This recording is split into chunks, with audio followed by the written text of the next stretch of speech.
哥姐们，大家好啊！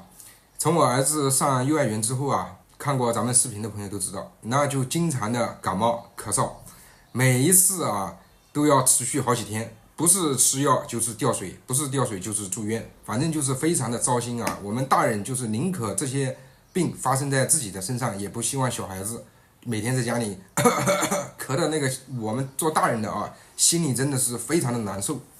那每一次这个咳嗽，它都是基本上支气管炎，然后扁桃体发炎。扁桃体发炎呢，它这个吃饭影响它食欲啊，它吞不下去，干呕。我们在他小的时候，3、4岁的时候就问过医生，有没有什么手术啊可以做一下。那个时候医生呢告诉我们，就是小孩子还小，等他再大一点，到6、7岁的时候，如果说还是经常咳嗽的话，再到医院里面来。所以呢，在去年的时候，也就是去年9月份啊，刚刚开学，在学校里面没上几天学啊，又咳嗽了啊，又咳嗽，我实在是忍不了了，我带他呢到咱们市里去了，芜湖爱院去检查。到了芜湖爱院之后呢，医生啊给我儿子看了，也问了我们一些详细的情况，我就跟他说了啊，小孩子呢经常咳嗽，然后吃药吊水，还有一个呢就是晚上睡觉的时候啊。他都是用嘴呼吸的，每天晚上睡觉都是张着嘴啊，张着嘴这样啊呼吸。还有呢，就是喜欢打呼噜。哎呀，你要是晚上带着他睡觉啊，那个真的就是呼声如雷，打呼特别厉害，能一晚上打天亮。然后医生呢给小孩子检查了之后，跟我们说，首先呢，第一个他这个咳嗽，很大一部分关系呢都是由于这个扁桃体发炎啊所引起的。那么他吃饭吃的不香，吃不下去，那也就是因为这个扁桃体发炎。那食欲不振，那小孩子他怎么能长个子呢？哎呀，这个我一听啊，的确是的。我儿子上幼儿园，其实他发育啊，长个子不是很快啊。就像很多网友看咱们视频啊，说小树林怎么还没有长高啊，对吧？都很着急。其实作为他家长的更着急啊。然后还有一个呢，就是他这个晚上睡觉打呼的事情，张着嘴啊。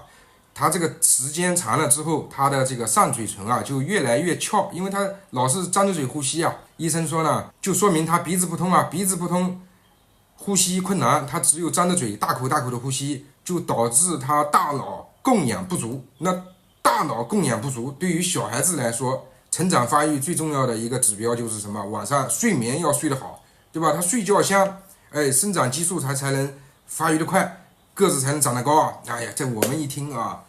对，那肯定是对的啊！医生说的这个很对。然后还有一个非常重要的啊，就是因为他喜欢晚上张嘴这个呼吸啊，嘴巴的这个上嘴唇越来越翘，越来越翘之后会怎么样呢？影响到他的这个面容发育，因为小孩子现在面容还没有定格，如果长期的这样子，他就会越来越丑啊！你说我们做家长的啊，这个能受得了吗？肯定受不了啊！如果说我们因为自己的疏忽，没有给小孩子尽早的去治疗的话，那这个是要后悔终身的，真的是要后悔一辈子的啊！所以医生跟我们讲完了这些事情之后，哎呀，我就立马跟医生说，我说给我儿子啊安排手术。那这个医生呢说是给小孩子同时做这个扁桃体和腺样体切除手术。对于这个手术啊，我们家里人也都在一起说过。那么10个人有5个人是一半啊不同意的，因为觉得小孩子嘛这么小，给他做手术啊，受这个罪啊，怎么行呢？不行，这个又不是什么大问题，对吧？吃点药，吊点水不就好了吗？那么还有一半呢是支持的啊，就是医生既然这样讲，那我们就要重视起来，对吧？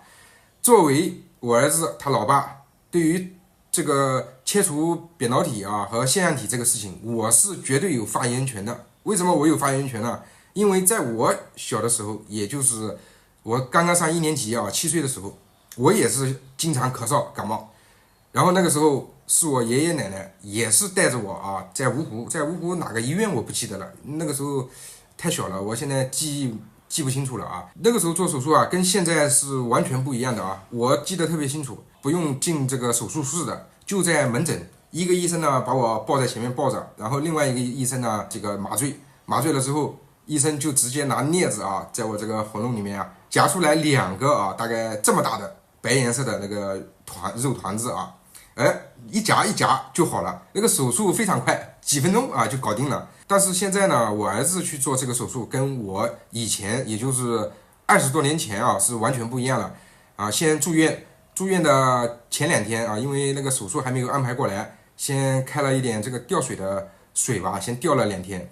然后呢，我儿子还不知道啊，他刚住院的时候还蹦蹦跳跳的啊，天天蹦蹦跳跳的，开开心心的。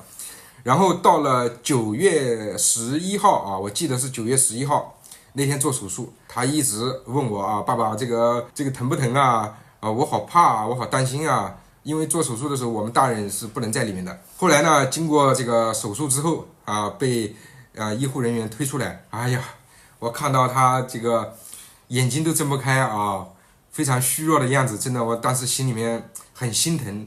但是他这个手术做完了之后啊，我也心啊一下子就宽慰了，感觉终于给他做了一个非常重要的决定，给他把这个手术做了。这个手术做完了之后呢，就在医院里面又住了1个礼拜啊，1个礼拜就是观察嘛，消炎啊，怎么样的。